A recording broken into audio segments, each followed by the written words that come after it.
Hey everyone, it's your logical libertarian here, and we're going to talk about a discussion a lot of people talk about. It's pretty polarizing. It's one that a lot of people feel is settled, but isn't, and I feel a lot of people feel is settled in their own mind, especially if they align pretty hard on the political spectrum. It's something that I think shouldn't be politicized because it's a scientific issue. Science, which is based off of objective empirical data, but that is the topic of climate change. So I want to kind of talk about a few different things, more of just offering my perspective of it and really throwing out some questions and some issues I have with some of the assertions made by people. You know, this is less of a trying to debunk and more of trying to help people who think this may be a serious problem, if it is one, to actually better explain and to better look into what the issues really are. So like I said, it's climate change. Now, what really sparked this was this scene from Bill Nye's show. So we're going to take a watch real quick.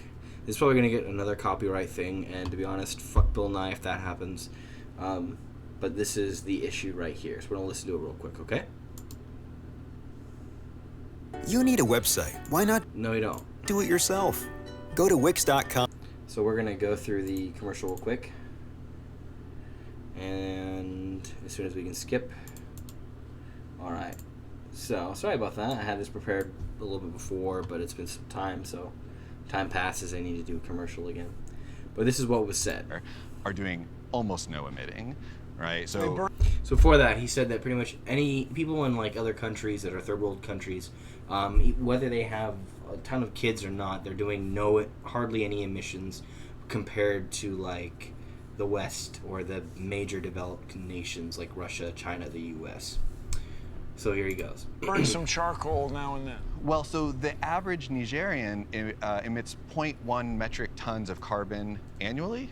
How many does the average American I emit? did that with my coffee this morning. Yeah, 16 metric tons is So what the average 160 times. Yeah, exactly. And so our two kids are way more problematic. The Nigerians with an average 7 children are not the problem when it comes to climate change. So should we have policies that penalize people for having extra kids in the developed world? So I do think that we should at least consider it. Well, at least consider it is like, do it. One of the things that we could do that's kind of least policy-ish is we could encourage our culture and our norms to change, right? I would take issue with the idea that we do anything to incentivize fewer children or more children.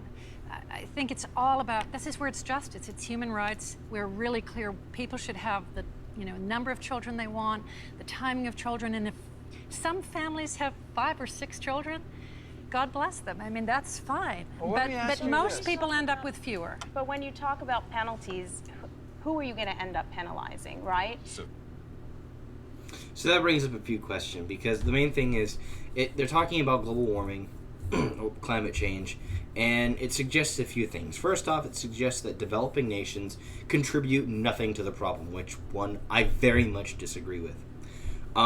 2, it suggests that developing countries that have a ton of populations, booming populations, third world nations, don't have a problem with adding tons and tons of, having 10 times or 5 times or twice as many kids as the rest of us, which is also an issue. And there's a couple other things too I want to bring up, but this is going to be talked about again later.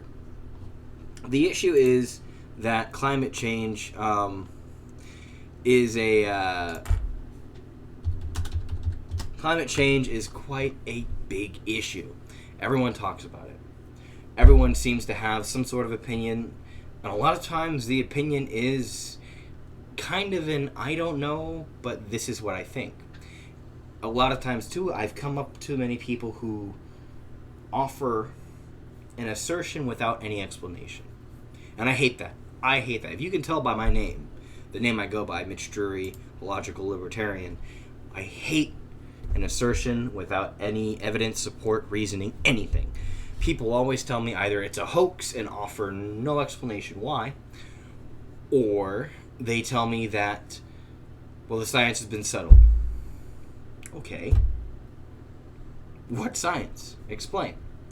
And they'll give me something like, well, 90% of, they'll give me a metric of how many scientists in the field of climate think that climate change is happening or is an issue. And it's like, okay, that doesn't answer the question. That just says that they feel that it's an issue worth talking about, that they do, from their observations, from their experiments, do see that the climate is changing, but it doesn't at all answer the question of, are we a part of it? How much do we contribute to it? Is it a natural cycle? What do we know about it? Do we know much about it? Can we really create predictive models yet? And if we can't create predictive models, we can't go around saying we've solved it. That's how it works. Evolution would be able to be proven if we can't say that we can't give any predictive models. Science is just settled. Get it? And that's the thing too. I'll be making a lot of references to how well we can explain things like evolution, but can't explain climate change, apparently. I'm going to show you a few different things, just things that we can find on the internet. So the first thing is, and this is what I had to do with when I was in high school, my freshman year of high school, my teacher offered us extra credit to go see Inconvenient Truth in a local theater we had. It was playing it, and just to see it, and I watched it, and there were a lot of frightening predictions made by Al Gore. And most of them didn't fucking come true. Most of his predictions he made based off of what was going on. This is a graphic that shows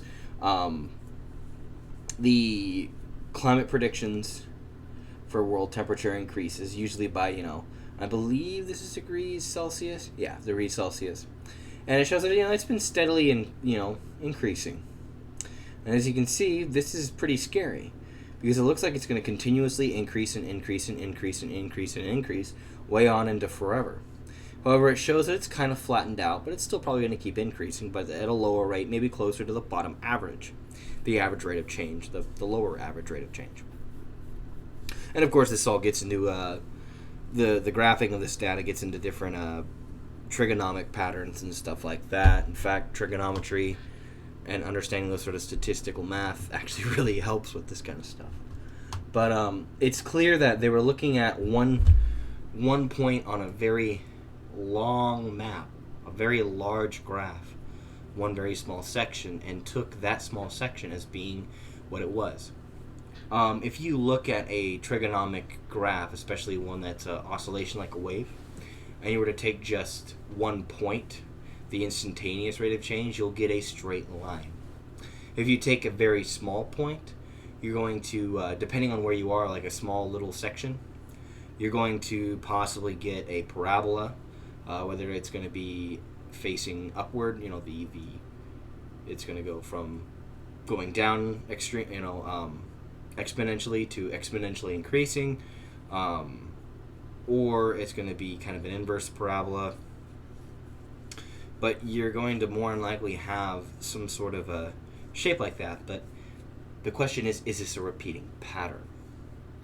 And to be honest, we haven't really been recording such things like temperature in a long time.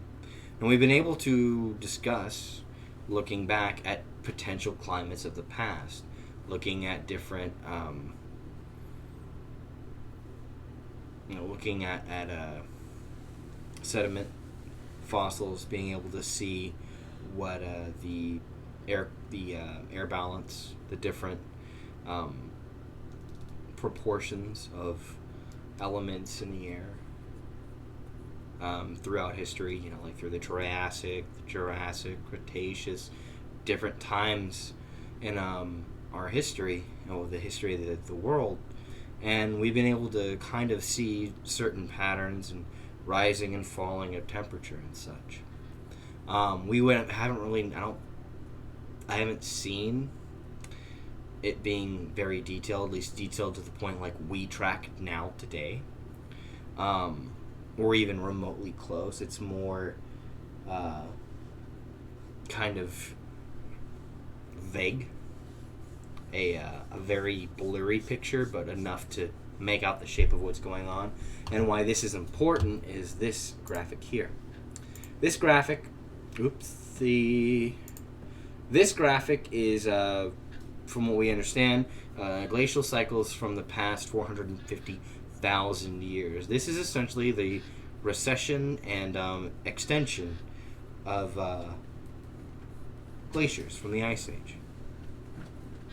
And as everyone would know, when debating, say, a creationist, whether they be Christian, Muslim, whatever, and they talked about the Earth only being 6,000 years old or whatever, those of us who disagree with that, who look at the science of it and can point to these examples, these findings, and say, well, no, we have proof of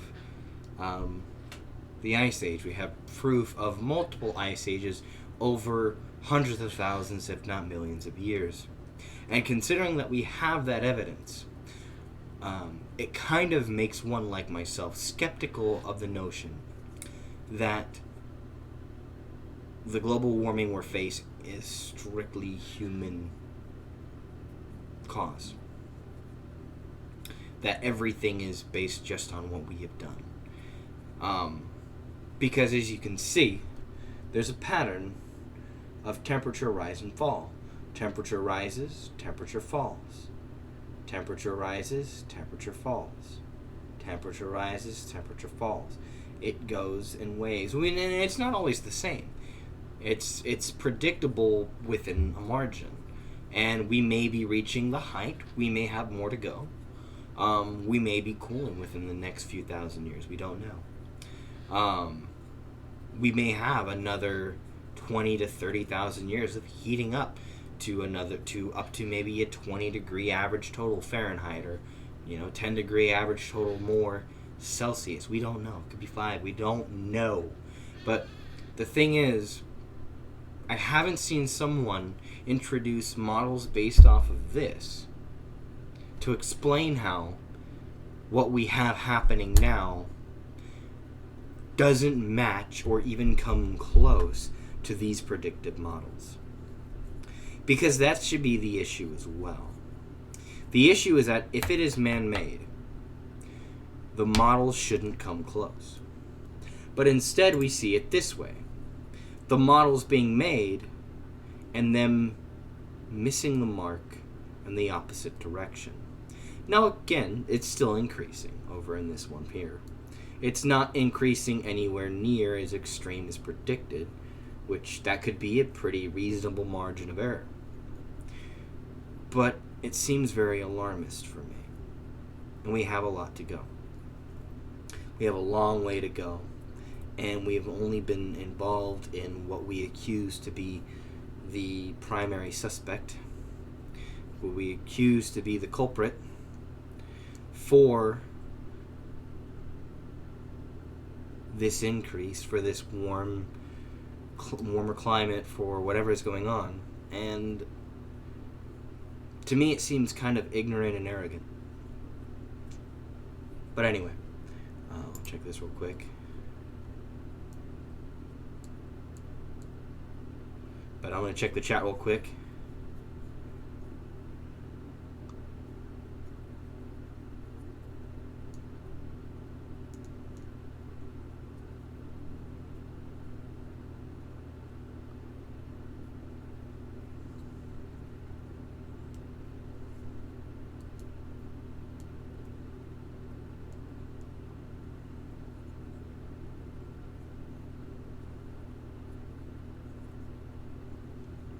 No, that's a very good point. Being made is that, and while I don't necessarily, I'll admit I used to be a lot more into conspiracy concepts, and I would definitely say that does have some of a conspiracy sound to it.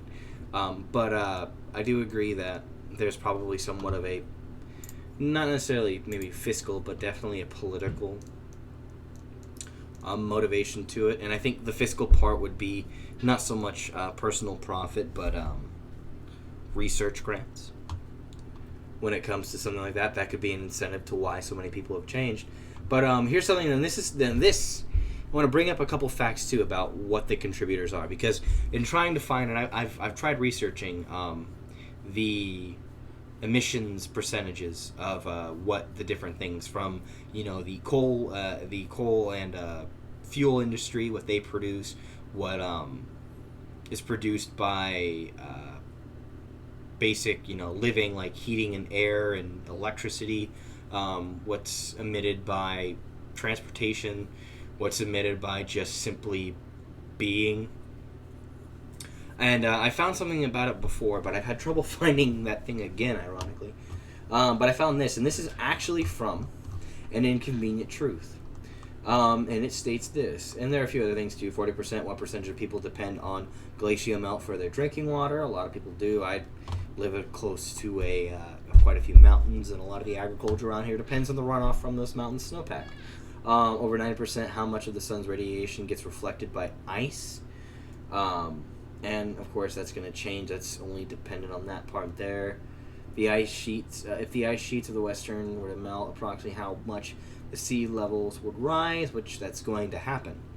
That if we go back looking over here, that happened at this point.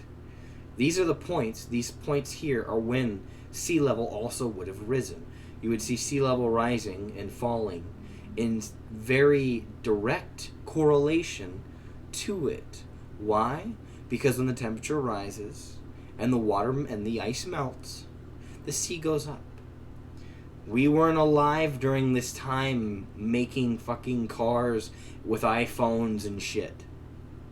Only this little section where my finger, the finger of the mouse is. That is the only time.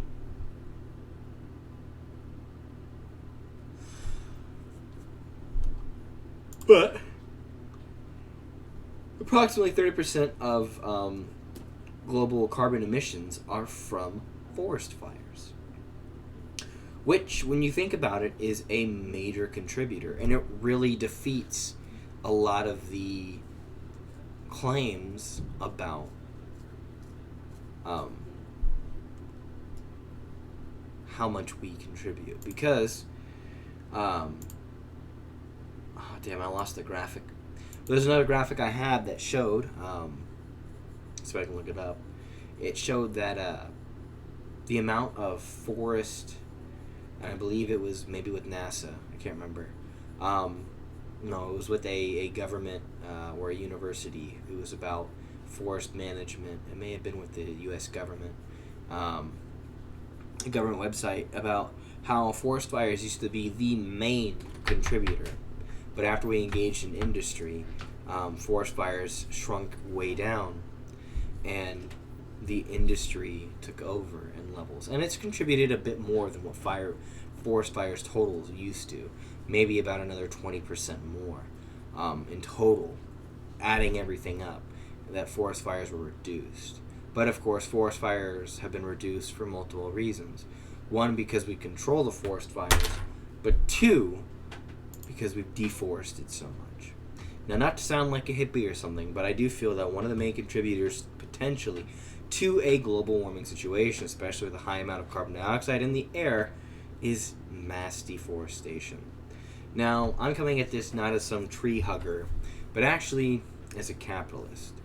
You see, wood and trees are a very, very, very useful and lucrative resource through just human economics. Wood is used for building, for fuel, for so many various things, for paper. It's hands down one of the most basic commodities when it comes to a strong economy and a flourishing society. You need to have materials like wood. I'd say alloys for steel, and then in the modern age, silicone are the other two. But you need to keep that forest land up.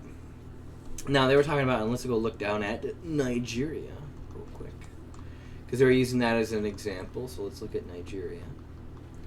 Ba-ba-ba-ba-ba. Nigeria. Let's show Nigeria. So Nigeria. We'll take out Kenya.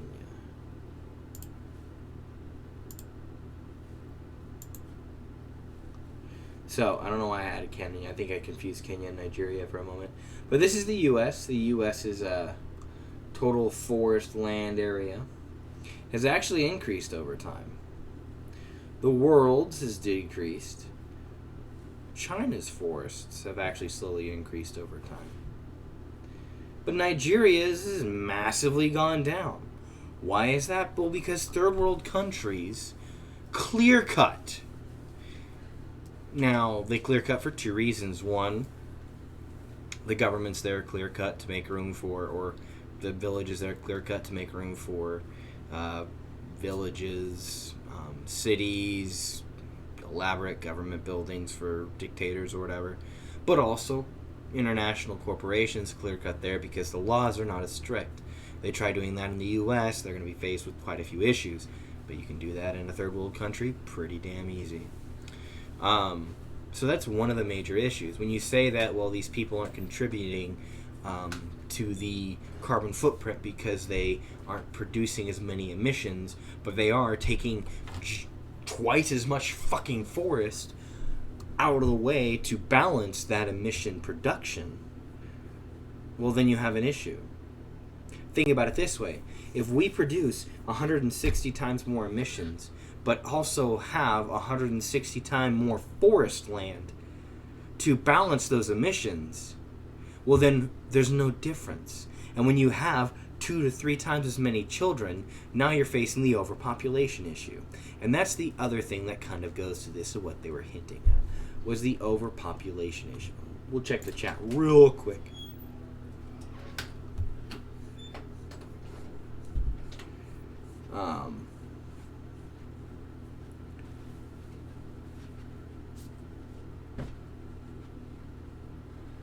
Yeah, that is true as well. It does return. They don't necessarily filter out as much carbon as we'd like, but they do help. Most plant life does. But even then, I know that it would take a lot of forest to do that. And even then, what we produce too is very pollutant. So I mean, like, I wouldn't expect a tree to take in the exhaust of a car and really do much with it. But it's just kind of the irony of more of the overpopulation and that I'm talking about. But as you can see, and that's common with third world countries. We look at here, most third world countries are in the red. They are low. They are negative. They're not doing well. Austria, doing okay. Austria is doing great. They're not a third world country. Most third world countries that are not like in a tropical area, like Brazil. But even then, Brazil has gone down. Brazil used to be more. A lot of these places have cut so much. That could be a major contributor, or at least a factor. But here's the other thing that I want to get into, because we talked about this enforcement of all these different laws, and that's the thing is, and then I'll kind of go back to all these topics too real quick, just kind of hitting them lightning fast. But a big issue with it is not only, well, what's the source? What's the cause? Is it heavy industry? If it is, what do we do about it? Do we tax people? Do we regulate? You know, I'm kind of against both of those to a certain point. But, you know, obviously you can tell by my name, my handle name there, I'm a little bit against wanting to overregulate, and especially using taxes as negative incentives. That's stupid. But you know, what do we do about this? Do we make it illegal to do certain things? But the question is, if we do such, how do we handle nations like China? Now, the U.S. is supposed to contribute 15% of fossil fuel and industry and stuff like that, where we contribute 15% of those emissions. China does twice as much as we do. How do we keep China from continuing to do that? How do we enforce that against the European Union, against Russia, against Uganda, against Afghanistan, against any other nation that may not want to? What do? Do we start a war, an expensive war that might be even more polluting, that might cause more pollutants into the air, radioactive pollutants and all sorts of other things, having to fly, tanks, all sorts, just contributing more and more, as well as all the death and money spent, the resources from fiscal and financial to actual vital resources and human resources. What do we do to enforce that? There's no solution brought up other than these fucking half-ass solutions like this about penalizing people for having kids. Is this China? No, you don't do anything to regulate the birthing of children. You let people make that choice themselves. They can choose if they want to have kids, how many they want to have. That's up to them. Penalize people for having fucking kids. That's ridiculous. And that's the thing. We've also got in California the carbon tax and all this other bullshit they fucking push down that doesn't do anything. And where does that money even go? Where does it even go? Does it go to a solution? Now, there are proposed solutions too, proposed alternatives to energy. Solar, wind. I don't necessarily agree with fracking because I feel it's extremely pollutant to water, and I see fracking near a fault line just rolling the dice on a bad earthquake. That's just me. But that's what I see there. There are potential alternatives, but fossil fuels, crude oil, is still going to be used. It's going to be used for multiple things. Petroleum isn't just used for gasoline fuel. It's a major commodity. And you're not going to take that down. And while I may think that drilling for oil is a little bit dangerous as well, we've been doing it for 100 or so years and nothing too terrible has happened. What we need to do for that is to learn to wean ourselves off of being so reliant on such technologies. But again, you run into the question of how do we do that? Especially because we live in a consumer culture. These people that say we should do all of these things, we should penalize people for having kids, implement a carbon tax, we need to attack coal, attack the oil industry, all this other stuff. These people say these things from their iPhones in Starbucks that they drove to in their Prius or their fucking BMW. They go back to their fucking $500,000 two-story house with central heating and air conditioning and electric and gas, and they contribute so much. They live in a city that's paved, hundreds of thousands of acres, millions of acres paved that was once wildlands, but now just a cesspool. Go down. I live in Northern California in a small town where the air is clear, the water tastes delicious. We all drive like diesel and big trucks around here. I drive an SUV. I don't live, we have trees everywhere. It's green up here. It's beautiful. You go down to a place like LA, it is so polluted, you can see the refractions of light on the sunset. It is so disgusting.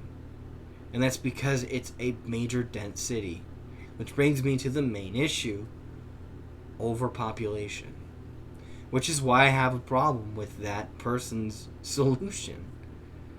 Because you're essentially saying, no, we need to not overpopulate here. But it's okay if places that barely have any resources and are destroying their natural resources around them continue to overpopulate. You're essentially being a retard. Now again, as stated before, there's no way to enforce any laws against overpopulation. I find it to be barbaric and extremely totalitarian. But we have to at least acknowledge that that's probably the main problem, if there is an issue. Because I'm someone who still is convinced that global warming is just a part of a natural cycle. I'll definitely grant that we pollute the air, that we pollute the water, for sure. That much carbon put into the air in that way is probably not healthy. At least not introduced so suddenly and so rapidly. However, considering it's been going on for 150 years, we seem to be doing fine. I haven't heard any reports of any rapid or sudden extinction of any wildlife due to poor air quality or anything like that. Haven't heard of coral reefs dying all over because of the acidity. Yeah. There's a lot that was predicted that hasn't happened, and a lot that should happen that hasn't. Perhaps these species are just adapting. Perhaps they're slowly mutating into new species that will fit a niche in this newer world. But I don't want to join the alarmist movement and start taxing people and scaring people and pushing that. And again, I do agree. There's a financial motive.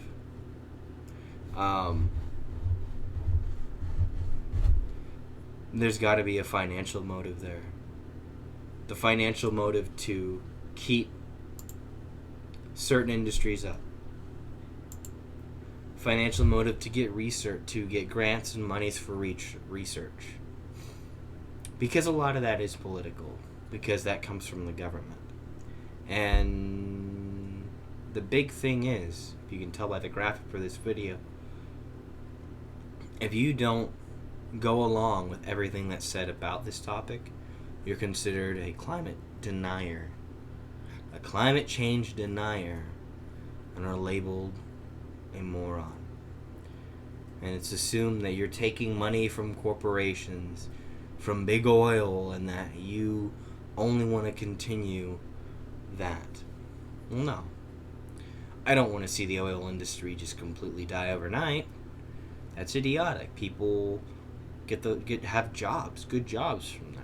Those companies do contribute to good.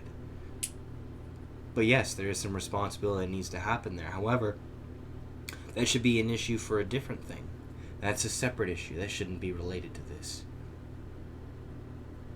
Same with pollution. Pollution and global warming, I think, are separate. They can be linked depending on how much pollution is in the air. But they're separate issues. Global warming is about the entirety of the climate. Pollution is about localized pollutants. We definitely should look out for our localized pollutants, and I think we do.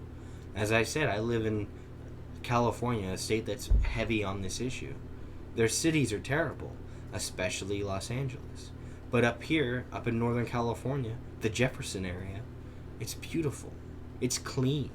We're healthy. We don't have the concrete jungle that is just full of pollutants day in, day out, 24/7. That's something to consider. George Carlin put it pretty well in a comedy special. That it's not about the environment in the abstract, but about a clean habitat. Their own little space to live. These are the same people that drive Volvos and ride bikes around thinking they're helping the environment. They recycle and think they're making a major difference, when really it's just about them. Similar to the social justice point, it's somewhat sycophantic, but it's also about them just being inconvenienced. Oh, I might have to take care of myself better. But the irony is, the convenience of their life is what they propose is killing the planet. The fact that they drive that Volvo, the fact that they have that bike path that's made of concrete and pavement instead of a natural trail, the fact that they have heating and air in their home, that they have 4K TVs that run on electricity, and they have 5 rooms in their house. They have a house that's, 100, 1,000 square feet they have that sits on a few acres of land. It's just got a lawn, but the lawn isn't really a lawn, maybe one tree, and that's it. And they have hundreds of other homes identical, living in a neighborhood that takes up thousands of acres. They used to be a habitat. These people, ironically, are the problem that they claim to be responsible for the issue. And it seems that this irony is always lost on them. And to me, I think it proves somewhat that their point is moot, and that it isn't about the environment. These people don't really seem to care.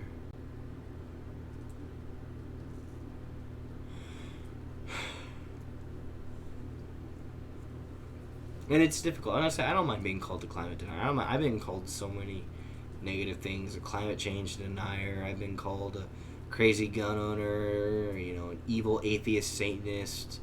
I've been called a fucking faggot lover, all these different things because of my lack of fear to question and my lack of fear to state my opinion. Again, I don't necessarily think there's a conspiracy to push this. I think there's profit to be made from people who do. People like Al Gore. People who are invested in certain industries or companies or sectors of the economy that could benefit from pushing this narrative, pushing this agenda. I don't think that big oil is conspiring any more than maybe those people would be to combat it. I think that if there is a conspiracy, it's an economic war between two different or multiple energy production companies, energy industries. That's really it. And using science as a mask, as a cover, which is what upsets me mostly. Because science isn't political, nor should it ever be. Science is objective and empirical. Science is based off observation, experimentation, and fact. You can't argue with fact. Science involves models that can make accurate predictions. Yet I haven't seen an accurate prediction proposed in a model on this topic. I can see accurate predictions for things like evolution, which has been studied greatly. And I know that many people who are on the conservative side, who try to combat climate change and compare it to evolution, stating that it's a religion and everything else, I know that they use the lack of evidence and lack of support and lack of actual fact backing climate change as a means to negate other strong, scientifically verified facts about the world. Essentially, this topic has really doused and darkened the legitimacy of science. And it's fitting that this opened with Bill Nye, the former science guy, who I feel has really tarnished the reputation of science. While I have no problem with scientists expressing their personal opinions, political or whatnot, do not ever mix science and opinion as one. Science is not opinionated. Science is not political or subjective. It is objective. It is to be verified by anyone, no matter what. We cannot draw subjective truth from science, only objective fact.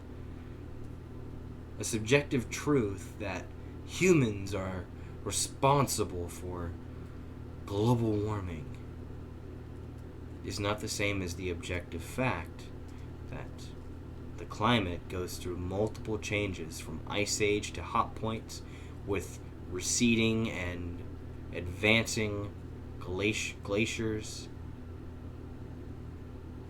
that multiple events, natural disasters, what have you, contribute to carbon emissions, that the balance and the population of various air elements, well, not air elements, but elements and molecules within the atmosphere, the air that we breathe, the balances have changed throughout time, from extremely oxygen rich to hardly oxygen at all, to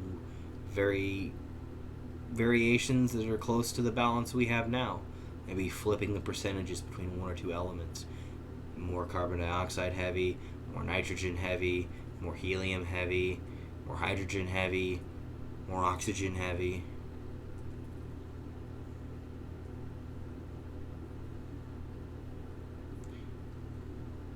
Those are verifiable facts.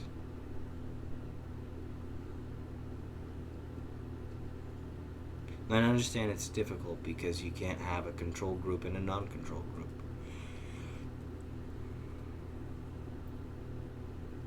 But we need to have an understanding. Now, again, I'm not someone who's against solutions that are practical, that might actually help us down the road. Promoting the research into various forms of energy is a great idea. Looking into things like solar, wind, other various forms of power, and trying to get away from a reliance on one energy source, getting away from that monopoly on the energy industry is a good idea. To be honest, and those who say, well, it's not fair to the oil industry, I say, well, it's their fucking fault. If I were the CEO of an oil company and I found out that there was a push, that there was interest by many people in solar and wind, that's where I'd be investing some of my R&D into developing solar, into developing wind. One, that looks great PR-wise. That you're the green oil company. You market that, you'll get many people on your side. Many people who are neutral even. And two, you still have your bread and butter of oil. But you're looking to the future. And if it doesn't pan out, oh well, you still have your bread and butter of oil. It's their fault that they made the economic choice to not diversify and invest in the future. Fuck them.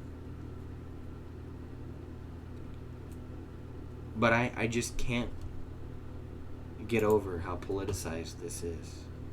I can't get over that. But it's interesting how people look at everything.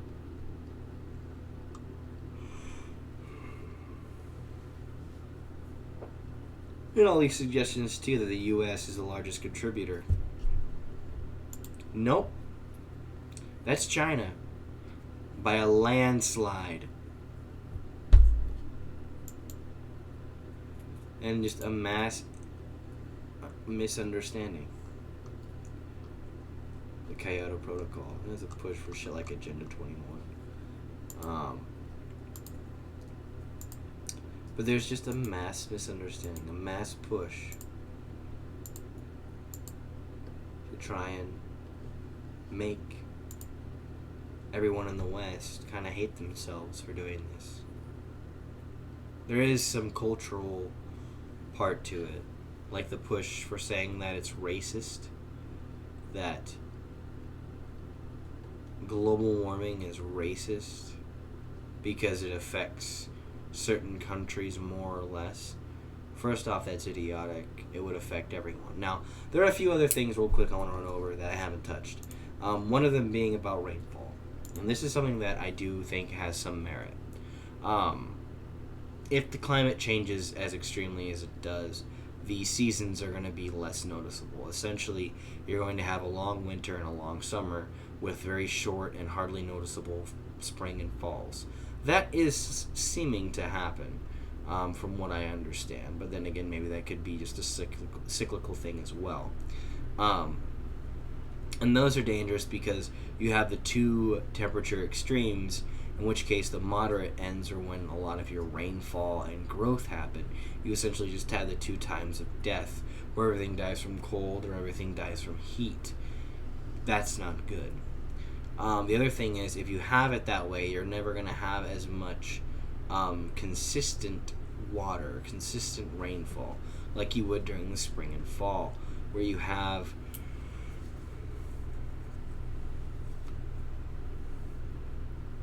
good rainfall for days at a time that the ground and the plant life and eventually the animal life too, the wildlife, can consume. Instead, you just have pretty much snow and then heat, which then causes everything to freeze and then evaporate, freeze, evaporate, freeze, defrost, and evaporate. So those I understand being an issue. There is too some speculation that a lot of this is involving HAARP, which is a government attempt to control weather patterns. That I don't know the legitimacy of too much. I think it's a plausible concept, but who knows. The main thing is just that I feel there's a lot, it seems that there is a lot of misunderstandings and a lot of kind of intellectual contentment with kind of intellectual laziness about this. People not wanting to think more than just a couple minutes about it. But if for some reason, there's information that you could send to me that would answer some of the questions I brought up, or answer some, it would counter some of the points I brought, please bring it forth, because that's how we inform people, is to bring forth the information instead of just telling someone the information's out there and go find it. It took me a while to look up a lot of these sources that actually provided information that was useful and that didn't come from a news article or it actually came from a legitimate source, like a government site, or came from a university, something that was trustworthy. It's not that easy to find. So if you have a source that's legitimate, that explains some of these issues I have, please bring it forward. I'm happy to take that information. Don't just call me a fucking climate change denier and get all pissy. Actually bring something worth of substance to the discussion so we can grow and learn. That's the way to convince me to your side. Not to call me names and talk down to me like I'm a retard, but to actually provide a point, an argument, and reasoning and evidence behind it. And that's the point of this channel. This whole channel is about setting out to take down illogical, unreasoned, and terrible arguments, and to offer a chance for those who subscribe to those arguments to come back with reason, with evidence, with better logic, and to actually have a good discussion. The job of this channel is to grow people. It's to grow opposition into becoming better at discussing and at knowing their own stuff. Maybe all of these people are onto something. But they're just being intellectually lazy because they're not meeting resistance and not wanting to, confront that resistance. So instead of confronting that resistance, they circle jerk and say, yep, no, the climate's getting bad, but they're not learning anything about it. They're not learning what they can do, what the actual steps are. Instead, they just follow stupid politicized solutions that aren't going to do anything but just say, oh, we're making it better by taxing. Yeah, because the fucking climate cares about taxes. So that's the point.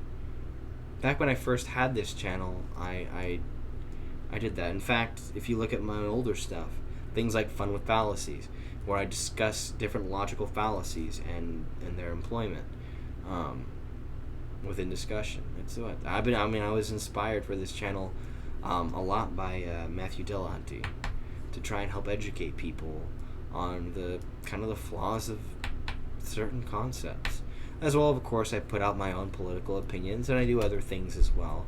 There's a lot more for me, too. This is a bit of a therapeutic venting site for me, but that's the point. I want people to understand. I want people to hear the issue I have and to come at me with facts I don't have access to or information I wasn't aware of that actually backs up their argument, backs up their claim, backs up their assertion. Because, and this is something I've witnessed just in social media and even in, and I hate calling presidential debates because they're fucking not, but actual debates. And to be honest, I see this in most educational, scholastic, academic debates too. The debate style nowadays is fucking idiotic. The fact that there is no actual discussion, there is no bringing forth evidence to try and, whether you're convincing your opponent of your stance or at least offering an understanding of your stance to your opponent and to the audience, that is no longer a thing. It's merely just political points and trying to outshout and out-strategize the other person. It's not about actually providing anything. It's ridiculous. People don't explain their position. Instead, they say, well, you should understand, and since you don't, you're just a lost cause. Well, fuck off. So, rant aside, like this video if you do. Share it to anybody who you think might be interested in this, who might be more on the more liberal climate, accepting of global warming and climate change is the most dangerous thing to the planet. Let them hear this. Maybe see if they'll just be like, oh, they don't know this fact, and send it to me. Make a response video and tag my ass in it. Share it to my Facebook page. Find me. Subscribe to the channel if you're not. I need subscribers. Check out other people too. There are a lot of other people like me out there. That are young and growing, that are hungry, that want to actually do this. They really will. Good job. I feel, and this is something I'll talk about too in the time, that the quote-unquote skeptic community, as it's called on YouTube, has kind of lost its way, become too politicized and focused on things it doesn't need to be focused on. I don't know. I feel like right now I'm trying to fill the armored skeptic shoes of being a skeptic and challenging people's concepts. But there are plenty of good content creators out there, people who have hundreds or thousands of subscribers but are definitely deserving of 5 and 6 figure subscriber numbers. So look them up, find them, give them help, and talk with them. People who are like that, who are young and starting out, or not young but just fresh,